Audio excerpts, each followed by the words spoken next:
Hey everyone, Randy Coppola, U.S. Launch Report, live from Cape Canaveral. And the big news, tomorrow's launch, SpaceX, CRS-6, resupply to the ISS, the International SpaceX. Hans Koensman of SpaceX is on record saying that they have a 75 to 80% probability of successfully landing that Falcon 9 booster on a barge off the Atlantic coast. That's phenomenal news and shows great progress that must have been made since the last attempt. So we're standing by and looking forward to this resupply mission, and we'll give you updates as we get them. Randy Coppola, U.S. Launch Report.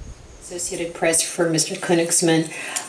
This is your third attempt to land. I mean, is there anything different about this third try, and do you see your odds as being better to achieve this since you've got the other two behind you?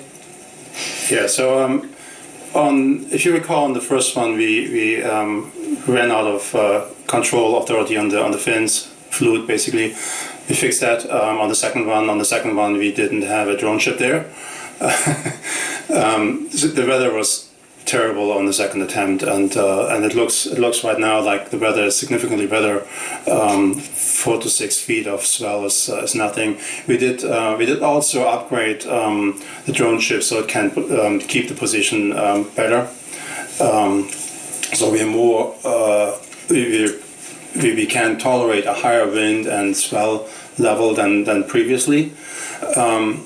And I guess together, the improvements on the vehicle on the first stage and the improvements on the drone ship itself, I would up my probability to 75% at this point in time, maybe 80.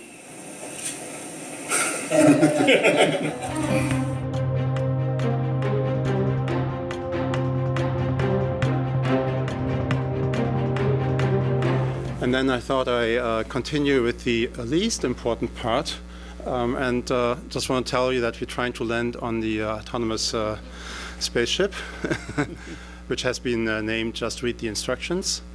I'm going to go a little bit into detail how we do this. Basically what happens is and again, this is the least important one. I'm going to follow up with the most important one after that. After the stage separation, we're going to flip the stage around 180 degrees. We're going to perform a so-called boost back burn. That boost back burn will keep the first stage from falling too far. It keeps it a little bit closer, and basically will target the drone ship.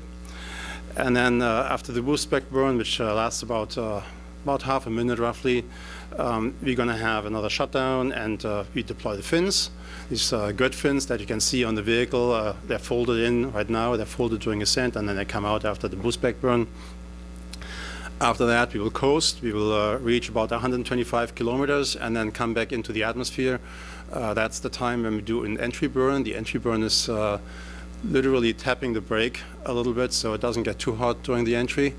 That entry burn is it's fairly short. It's about 10-15 seconds, and it happens about 7 minutes into the flight. And then as the stage comes further down, it decelerates through the re-entry. There's going to be a landing burn. That landing burn is on the single last engine basically then. And halfway through the landing burn, you see well, I'm not sure you see it, but the landing legs will deploy, and shortly thereafter we will touch down on Just Read the Instructions. So, getting this out of the way.